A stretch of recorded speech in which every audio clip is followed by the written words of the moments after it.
Hello, everyone. It's been a minute, hasn't it? Welcome back to the Every Which Way podcast.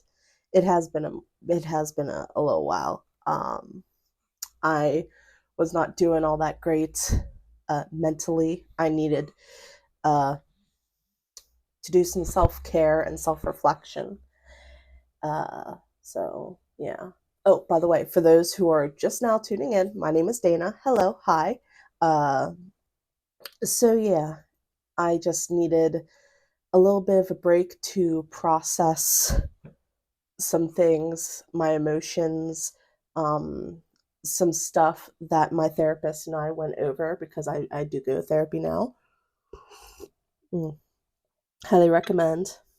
I'm drinking some nice hot tea, needed some tea, and I got my hair cut real short. For those of you that are watching this, you can see it used to be down to the top of my tailbone, and now it's a little brushing the shoulders. So it is quite a difference. Quite a many inches are taken off. So yeah. How are you guys doing though? I would love to know. I if my energy seems low, that's because it is. I woke up not too long ago, and it takes a couple hours for me to get going and stuff, and I'm not 100% bounced back from the mental health things. So this may be too much information for some of you. This may be triggering for some of you, but let me share, because this is a safe place and a safe space. So let me share how these episodes, as I like to call them, usually pan out. Um, it starts with pretty bad anxiety, and my anxiety is naturally not great. Um, but whenever these uh, episodes begin, I start to really pick at the skin around my nails to the point that I will hurt myself as a means of control and stuff like that. Um, I call it self mutilation because that's what it is. I don't like that I do it, but it's kind of natural at this point, and I don't always have control over it. It's something that my body just naturally does. And it's only when I am like, oh, kind of brought back to the moment that I'm like, this isn't great. And then it stems from there to no motivation or energy to do anything. That includes eating, which those of you who know me, I'm a big foodie. I love my food. I'm not hurting for pounds, I assure you. But it's a chore to eat sometimes when I'm in these moods. And and then other times it's a chore to stop eating. So that's what happens. And then I just stop processing emotions and just kind of become a husk. I can't accept or bring in, and I can't give. And I don't like when I'm in those episodes. But one of the things that my therapist and I were talking about is, instead of fighting it, just going with it and allowing myself that time and allowing my body the time that it needs. And that's part of the reason why I've decided to go down from a weekly update schedule to a bi-weekly update schedule. And I know that this episode is not coming out on a Monday, it's coming out on a Tuesday, Wednesday at the latest. But that is because I was still doing that self-care this past weekend. and I wanted to devote more time to that than anything. Like the notes and everything for the episodes, for the upcoming episodes, they're all done. It's just getting myself to do the recording and the vocal recording and the video for the Patreon. And so, yeah. And just to make things a little easier on myself and to not feel burnt out, because doing a podcast solo, like everything, the research, the recording, the minimal amount of editing that I know how to do, that I'm still learning. So thank you for your patience for that. All that jazz, I do it by myself. I don't have any assistance or help. I do occasion like ask my coven and friends on topic ideas and stuff like that, but that's really everything else is solely me. So all of that is to say that at least for the time being, for the foreseeable future, this is going to be a bi-weekly podcast, just to give myself some room to breathe and to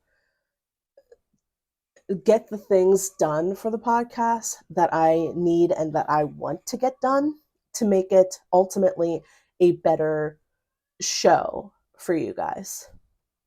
So I hope that you can understand that. And I'm sorry that this is taking a long time to explain, but I felt like you guys deserved to know, because I did make a post off on the Facebook page for the podcast about this, but I didn't explain certain things, uh, like how my anxiety manifests and stuff like that.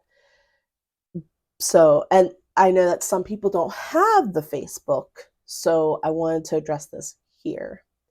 Uh, and, of course, I apologize for not being as up to speed getting posting the stuff on the social media so that you guys are aware. But it's been a rough couple of weeks for me. So I hope that you will please not be too harsh with me. And if you guys could just like light a candle and think of me when you do it, that would be great. But ooh, we got some smoke from the incense over here. See, I told you. Like, well, I guess you guys wouldn't, I didn't tell you. But my incense, I've got some, what is it? Excuse me, I'm sorry.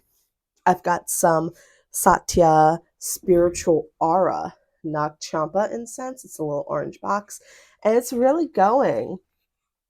When I was doing my test recording, because I always want to make sure that my mic and stuff works, it's the little incense that could. So that's what I was like, see, I told you guys, but I didn't tell you guys because that's the blooper at the end of the episode. So speaking of which, let's move on to the episode proper. So what am I talking about today? I'm talking about Aries the Ram. As I'm recording this on the 14th, we are nearing the tail end, I do believe, of Aries season. So hold on, let me take a sip of my tea, please. Such good tea. Never underestimate the power of a nice cup of tea. Anyway, so let's crack into Aries the Ram. This is the first sign in the zodiac wheel, and the dates are March 21st to April 19th. This is a fire sign. So this sign, two key characteristics of Aries the Ram are enthusiasm and activity. The planet that Aries is deeply tied to is Mars. And the symbol is the ram, which is why it looks like that split line. It is supposed to represent the head and horns of a ram. Traditional colors for this sign are red, blood orange, which I found interesting, and yellow. And the only reason why I found that interesting is because usually it's like just regular orange, not a specific shade of orange. So I just thought that was cool. In regards to the wheel of the year, Aries is intimately connected with Ostara, or the vernal or spring equinox. And I think that that's quite, I say quite apparent, but I suppose for those who live in the southern hemisphere, it's not. And maybe those that are just starting out, it's not, because Ostara is usually around March 21st ish, 20 ish. Sometimes a couple days before, sometimes a couple days after, it depends. But seeing as how Aries starts on the 21st, that's why it's so closely tied together, and why I feel like it's kind of, for those of you who have the knowledge, it's quite obvious. But again, I acknowledge that those who are just starting out, it wouldn't be, so do forgive me. The duality for this sign is masculine. And I'm not sure if I covered this, but a duality is one of two, I suppose, groups or categories the zodiac signs are divided into, the second of which is feminine. And to be masculine in duality means to be direct, strong through action, and energetic, which I think fits the Aries sign very well. The modality, which is also called the quadruplicity, is how the signs interact with the outside world. And the zodiac signs are divided into three categories of modality: cardinal, fixed, and mutable. So Aries is a cardinal sign, meaning that it's outgoing, enterprising, initiative, excitable, optimistic, impulsive, and open to change and new experiences. The lucky numbers associated with Aries the Ram are 1 and 9. The lucky day is Tuesday. The tarot card is the Magician. So the opposition or polarity of Aries, which is considered a me first sign, is Libra, which is the partnership sign. And I know that it can sound pretty not great calling it the me first sign, but it's not a me first in malice. It's just a drive to be the best, if that makes any sense. Significant flora that's tied to Aries includes sweet pea, geranium, which my mom loves, honeysuckle, and any and all thorn-bearing trees. Special fauna, so animal, is the sheep, specifically rams. Who knew? The birthstone is diamond, which is said to bring exceptional luck when worn on the left side of the body. And the metal is iron. In terms of associations with the body, excuse me, oh my goodness, wow. Let's start that over. In terms of association with the body, Aries governs the head. And as such, Aries people are prone to headaches and head and face injuries. Speaking of the body and bodily harm, people born under this sign tend to get into dangerous or violent situations, are more susceptible to fire-related injuries and harm from sharp instruments, and are prone to high-speed accidents. So while doing research for this episode, I came across something that I don't normally come across when I do my correspondences, and that is cities and countries that correlate to the topic at hand. And I don't think I've ever had that before, certainly not on the episode, but I thought it was interesting. So for cities, Aries is tied to Verona, Naples, Florence, and Marseille. And the countries are Poland, England, and Germany. So there's do with that what you will. I didn't look into that any further, but there you go.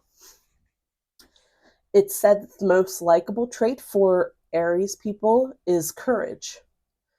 And when summed up into a phrase, the phrase that I personally would choose for Aries is I am.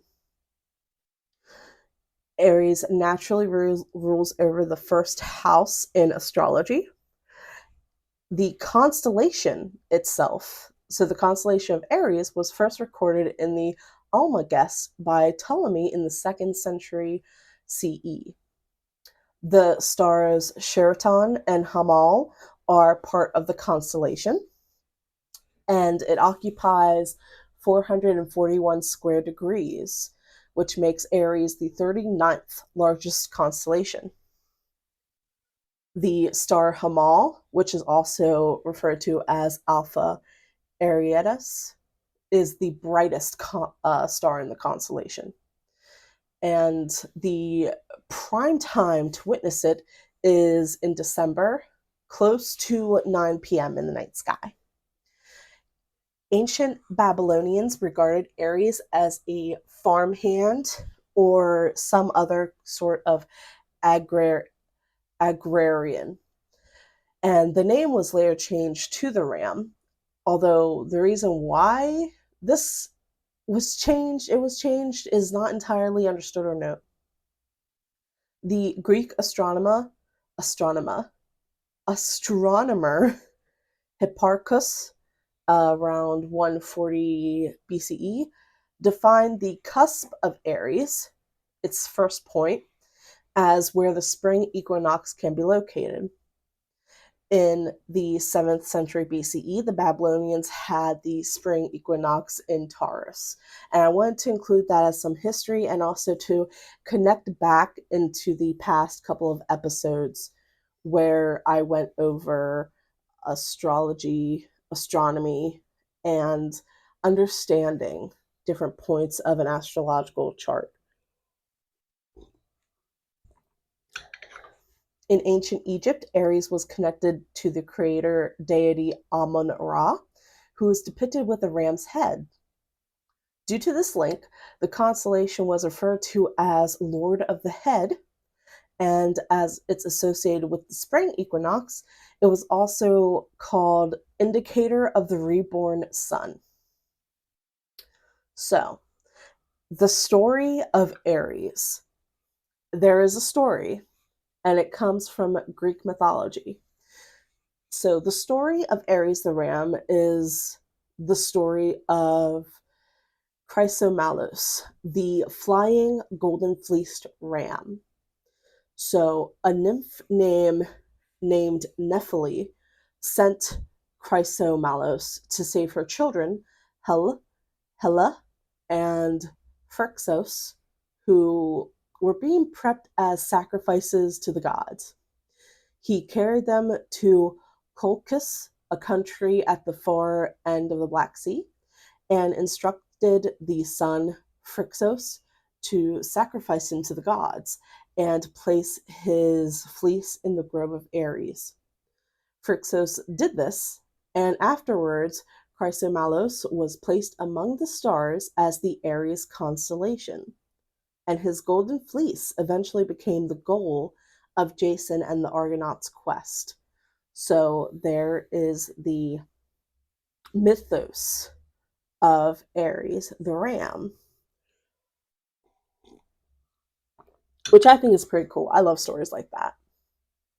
So, positive character traits of the sign include, but are not limited to, courageous, fair-minded, enterprising, hardworking, energetic, risk-taking, born leaders, individualistic, enticing, and quick-witted.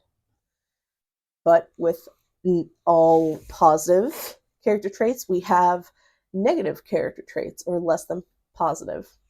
And those, for this sign, are impatience, hot-headed, lack of foresight, intolerant, brash, jealous, bossy, impulsive, poor judge of character, and doesn't like being told what to do. And the reason why I'm chuckling is because I know a few Aries, and just listing off these traits just makes me laugh because I think of them. And I'm sure if you know an Aries, you it's the same thing. And when I say Aries, I'm referring to people that have mainly that have an Aries sun. But I mean, if you correlate with your Aries moon or rising or anything else, I also include you in this too. So there you go. Mm. As far as physical appearance is concerned, Aries people tend to be tall and lean, are usually strong bodied, and this is because they're usually athletic.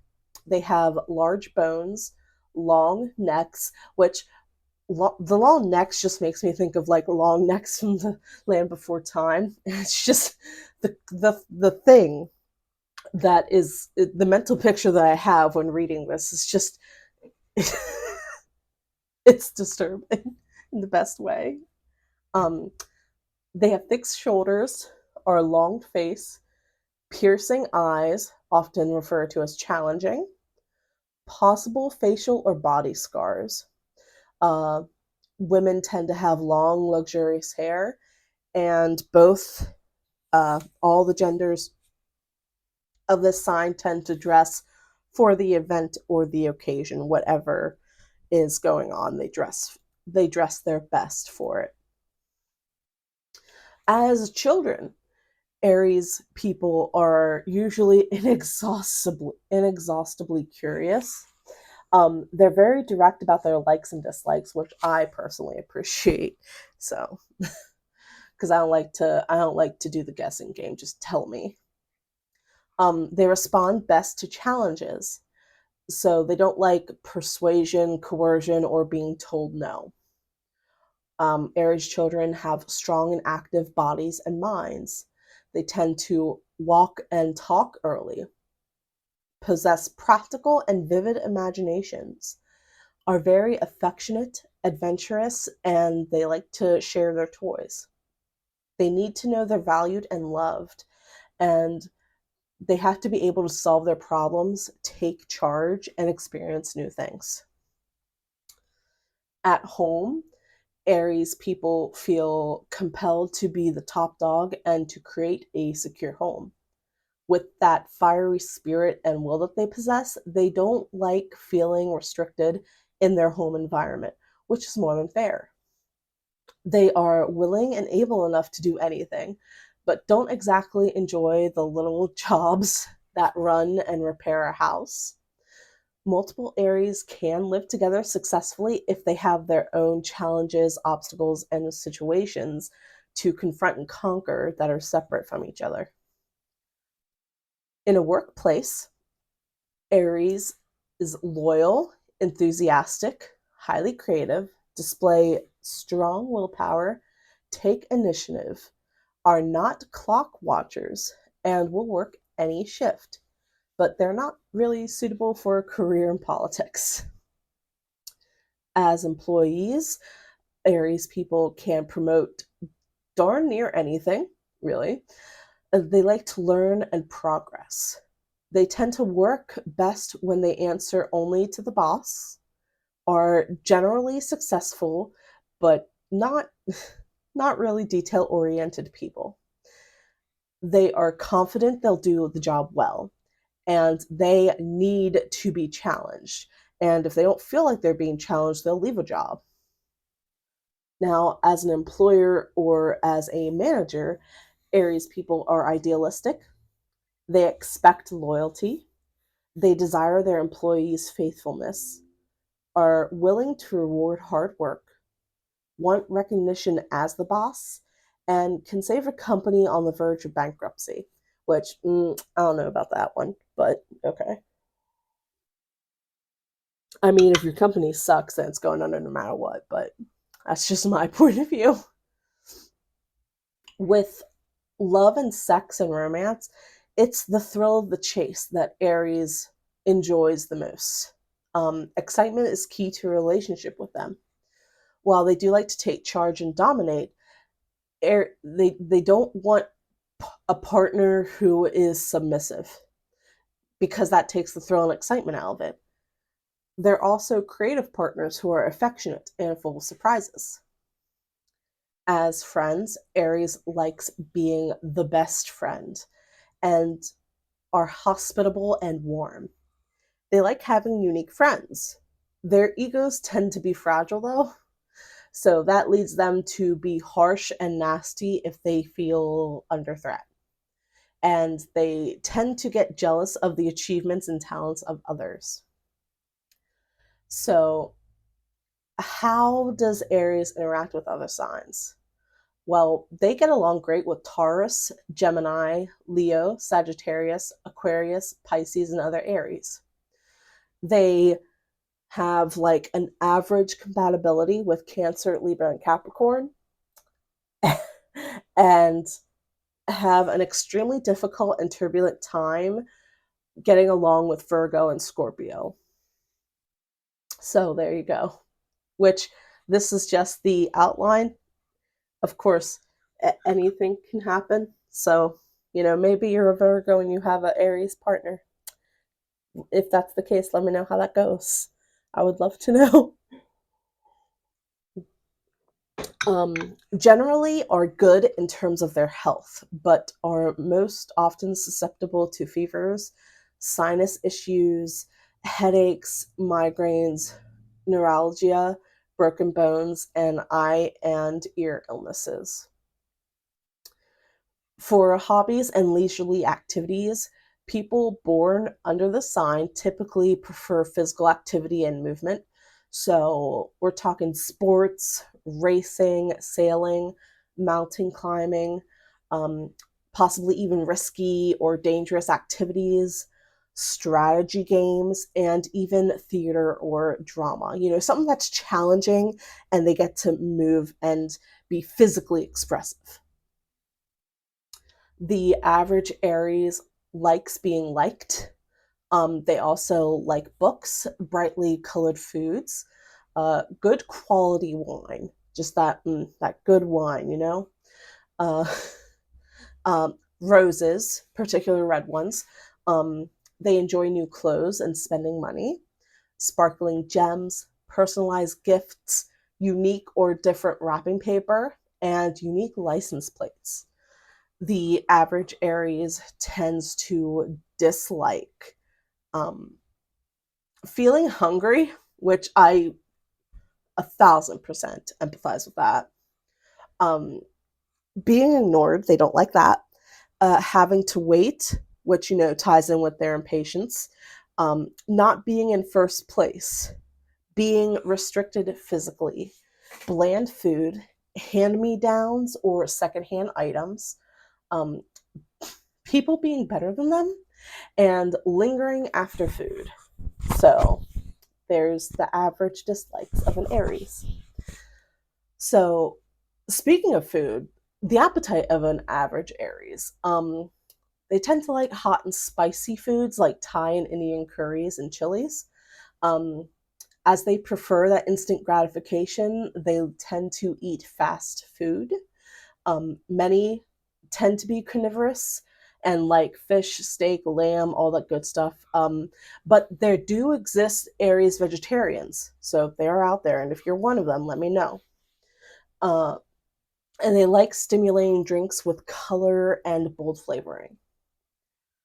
So, in terms of finance, unless there are prominent Taurus placements in a person's chart, Aries people are quick to part with money. They enjoy spending, especially while socializing with friends and loved ones. They have a particular penchant for expensive cars and vehicles. Thankfully, this usually gets better with age, so there's a silver lining. Aries people are always excited for a vacation or adventure to the point of being consumed by their impatience waiting for it. Usually book last minute. New places that are exciting and not boring are some of their favorite places. And places that carry a tiny bit of danger and regions that are hot. They like those. So, in regards to an Aries moon, individuals with Aries moons tend to be high strung, have sharp senses, um, nervous in temperament, are sure of their opinions, and don't like when people contradict them. They tend to dive headfirst, have little to no patience whatsoever, are charming, vivacious, enthusiastic, energetic, have short attention spans, excel the most socially. Uh, they typically are generous and unselfish with money, time, and attention. But if they feel slighted or unappreciated, they pout or sulk or complain. Uh, Aries moons are optimistic. They don't hold grudges unless they have a water sign for their sun sign. Are confident, have adventurous spirits, and perform the best under pressure. For Aries moons, the emotional essence of life is the love of the chase. If an individual's sun sign is in fire, so if a person's sun sign is an Aries, Leo, or Sagittarius, an Aries moon enhances their impulsivity and boosts their ability of persuasion. If their sun sign is an air sign, so that would be Gemini, Libra, and Aquarius, having an Aries moon gives them a shrewdness to their intellect and enhances their persuasive powers of expression. For people who their sun sign is an earth sign, so Taurus, Virgo, or Capricorn, Aries moons tend to accentuate their leadership qualities and adds a positive and advanced outlook to their personality. And if the sun sign is a water sign, so Cancer, Scorpio, Pisces, an Aries moon magnifies their intensity and imagination.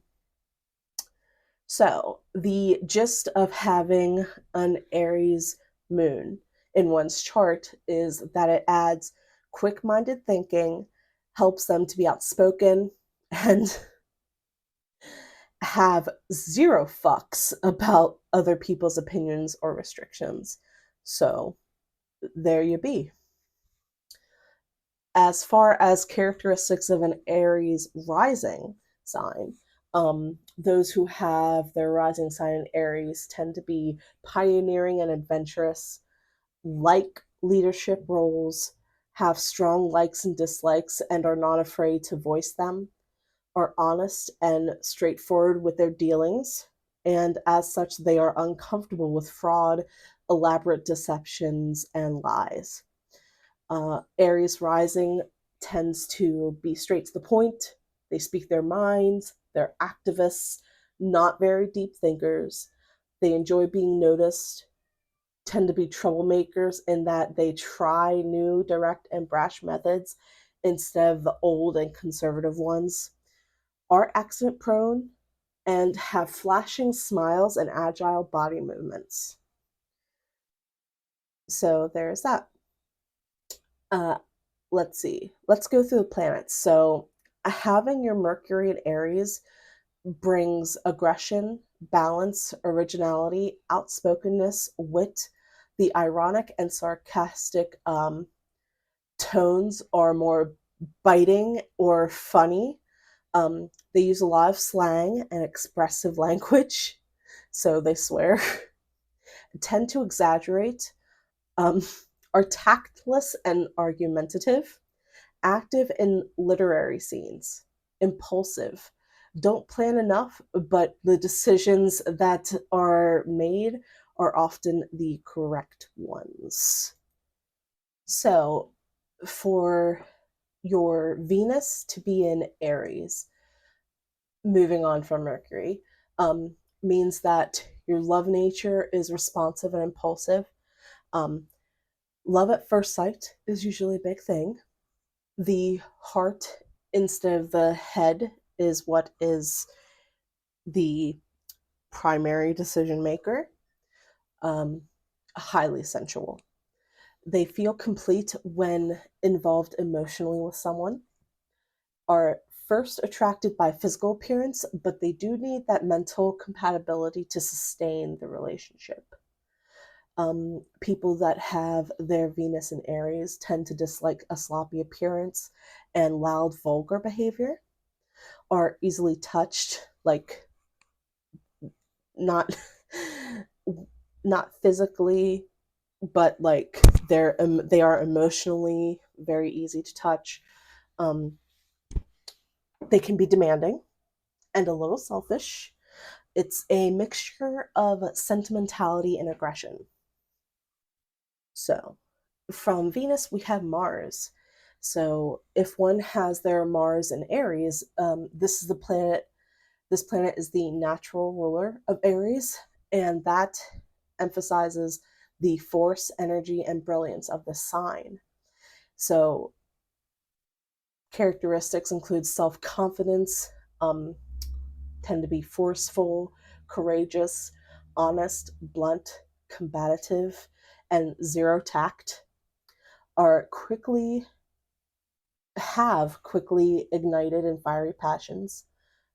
They go after what they want, active sex lives, youthful in appearance, have that domineering will to win, and a Mars and Aries placement is typically seen in charts of those in big business or politics. So, yeah, from Mars, we go to Jupiter. So, to have a Jupiter in Aries placement typically indicates that one likes to be their own boss. They dislike following other people's orders, are usually natural born leaders, can be brash, are independent. They're capable of running groups, businesses, organizations, and social clubs. They have original ideas. Um, they can kind of be a bully, are extravagant in their spending, achieve high ranks in literature, science, politics, and the military. The luckiest times for a Jupiter and Aries placement are when the sun is in Aries, they are Sagittarius, and they're able to win people over. So having one Saturn in Aries indicates that they're strong and powerful 1 minute and then irresolute and wavering the next, are constantly encountering challenges and obstacles in their life, will be successful but experience setbacks and disappointment, are ambitious and determined. Um, Having Saturn Aries enhances power to influence others, but this can also lead to them being dictatorial. Uh, they can be grumpy, stubborn, and occasionally solitary. Uh, they tend to experience hard times early on in life and are prone to headaches and dental issues, which sucks, but who likes going to the dentist? Not me. So, from Saturn, we go to Uranus. Not making a joke about that one. So, to have your Uranus in the sign of Aries means that you are original and have an inventive mind. You feel that you know better than others and need to run other people's lives. Um, a person that has their Uranus in Aries want clear vision and not have confused or disorganized thoughts. They have no patience for the tried and true methods.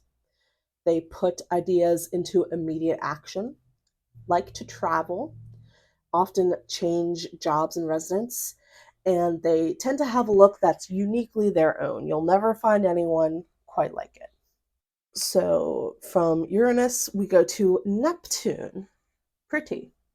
So having a Neptune in Aries placement, um, Neptune it has a reforming spirit and high ideals.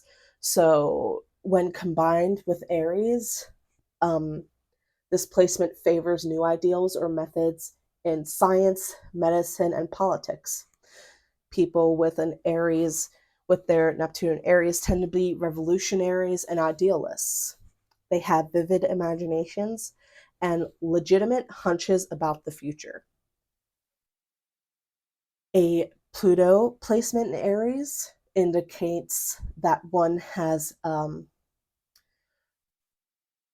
is great with adventure and has that pioneering spirit, are self-reliant, they have courage, are strongly individualistic, but can also be reckless and egotistical.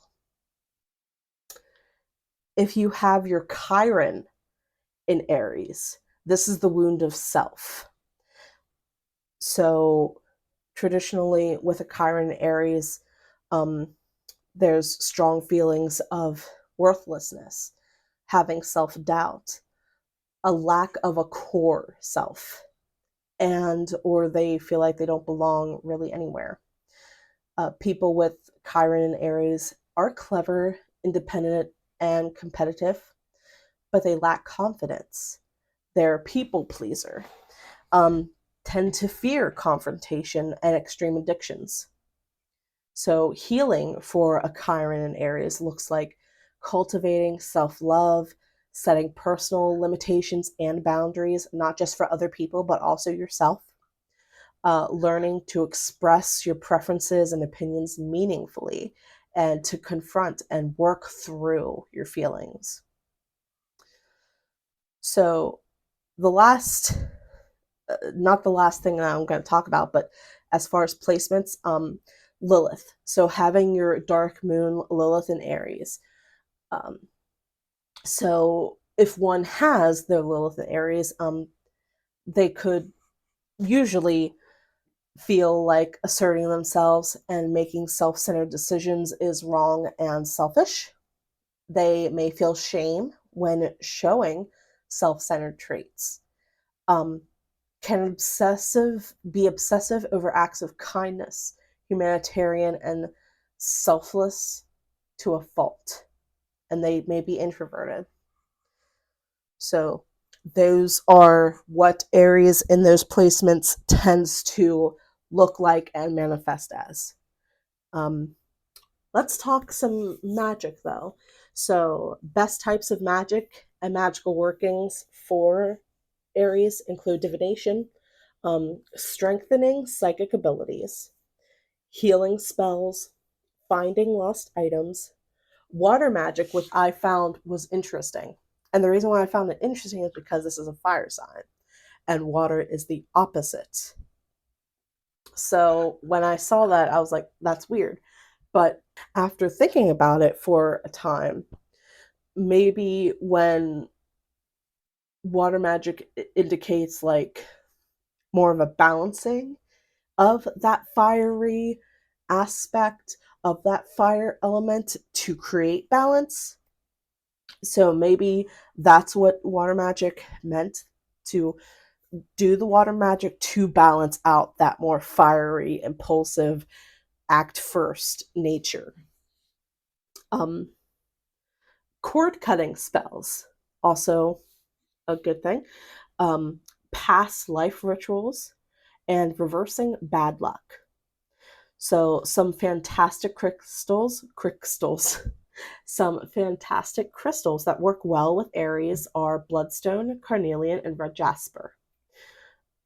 Herbs that work really well with this sign are cayenne, ginger, and yarrow. And of course, this is just the typical tools and correspondences and stuff that I found. Your practice is your own.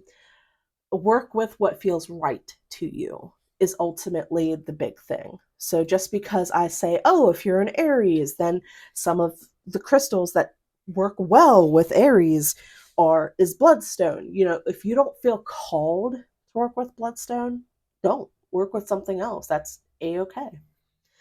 And finally, to wrap up this whole thing, I have a couple of famous Aries. Now, this is not the definitive list because it's quite a long list.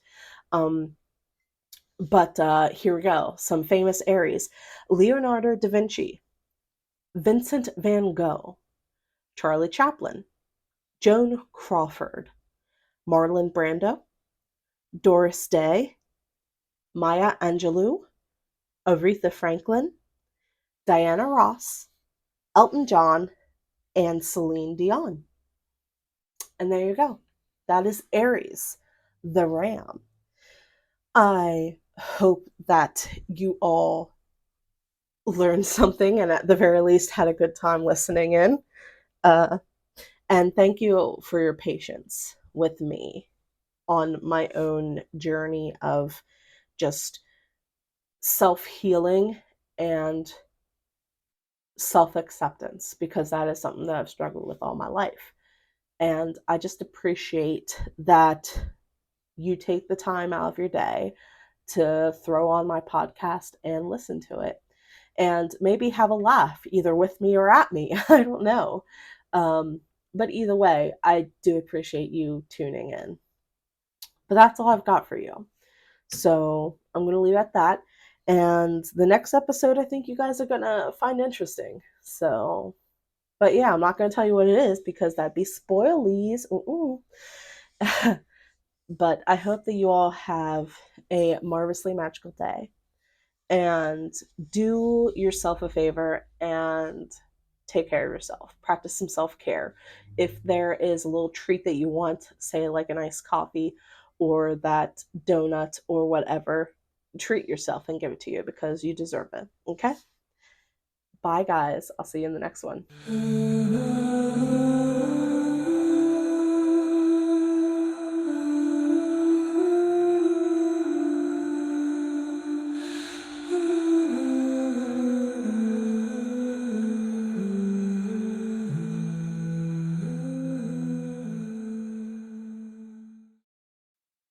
My goodness, my incense is just going.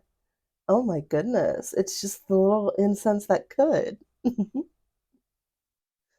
Alrighty, we're back. I had to change out my my headphones. So there we go. After thinking, excuse me.